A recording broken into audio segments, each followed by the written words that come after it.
Realisasi tersebut melesat 89,6% year on year. Sejalan dengan meningkatnya pendapatan, laba bersih perseroan tumbuh 90,7% year on year.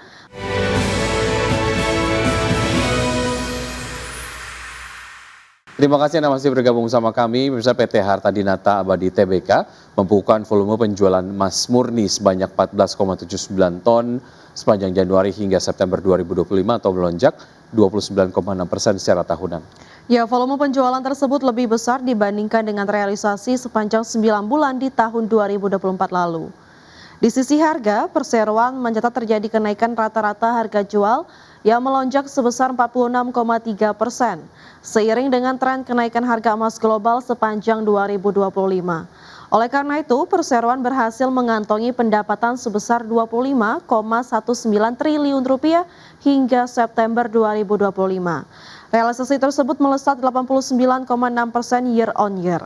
Sejalan dengan meningkatnya pendapatan, laba bersih perseroan tumbuh 90,7% year on year menjadi 575,76 miliar rupiah dibandingkan dengan raihan sebesar 301,92 miliar rupiah pada periode yang sama di tahun sebelumnya.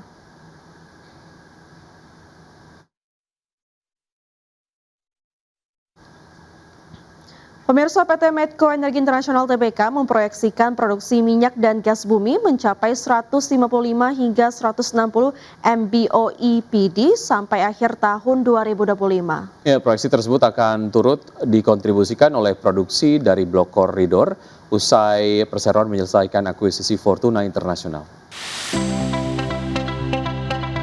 PT Medco Energi Internasional Tbk memproyeksikan produksi minyak dan gas bumi mencapai 155 hingga 160 MBOE/PD hingga akhir tahun 2025, didukung oleh produksi dari PSC Corridor.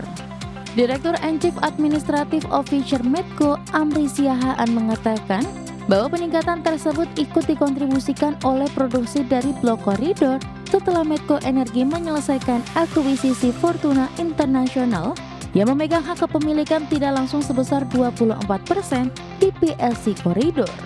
Sepanjang 2025, Medco E&P mencatat sejumlah upaya peningkatan portofolio, antara lain pengembangan lapangan migas Coral dan terhubung di Zone 1 Nasi Blok B.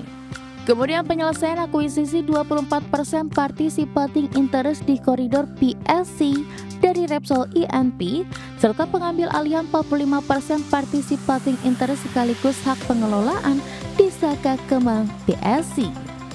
Melansir kinerja keuangan per 30 September 2025, Medco membukukan laba bersih sebesar 85,64 juta dolar Amerika atau lebih rendah 68,55% year on year.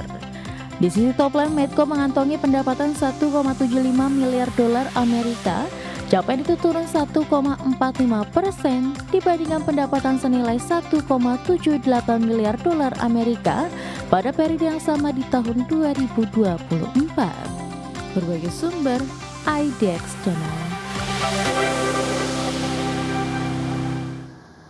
PT Cikarang Listrindo Tbk atau POWR resmi mengumumkan pembagian dividen interim untuk tahun buku 2025.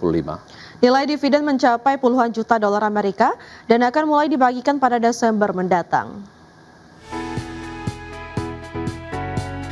PT Cikarang Listrindo Tbk mengumumkan pembagian dividen interim senilai 22,94 juta dolar Amerika sesuai keputusan direksi dan persetujuan Dewan Komisaris pada 12 November 2025. Corporate Sekretari POWR Rani Maheswari menyampaikan bahwa dividen per saham ditetapkan sebesar Rp24,2 mengacu pada kurs tengah Bank Indonesia sebesar Rp16.698 per dolar. Setelah dikurangi saham treasury, total dividen yang akan dibagikan kepada seluruh pemegang saham mencapai Rp383,16 miliar. Rani menjelaskan pembayaran dividen didasarkan pada kondisi keuangan per 30 September 2025, di mana Persero mencatat laba bersih 57,3 juta dolar, saldo laba ditahan 310,71 juta dolar, dan total ekuitas 721,81 juta dolar.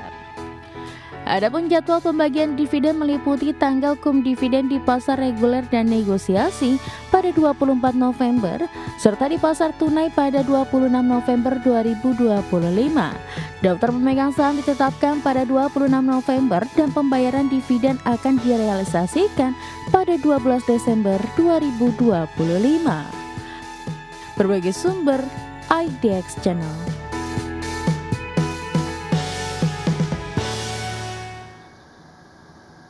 Pemirsa, kami akan kembali dengan informasi menarik lainnya. Tetaplah bersama kami di Market Buzz.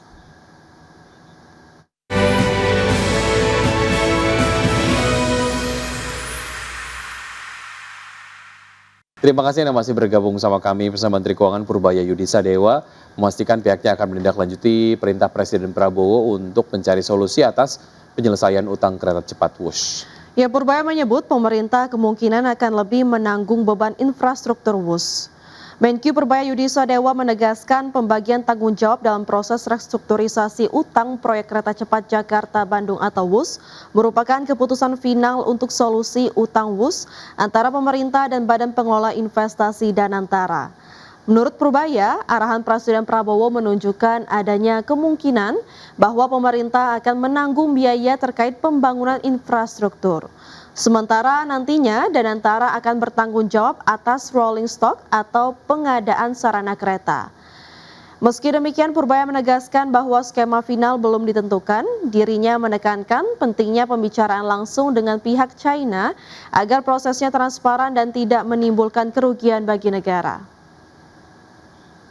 Kita akan cenderung belum putus juga, kita akan cenderung membayar jalannya, infrastrukturnya kan. Mau rolling stocknya bukan kita yang itu, mereka yang nanggung. Cuman saya belum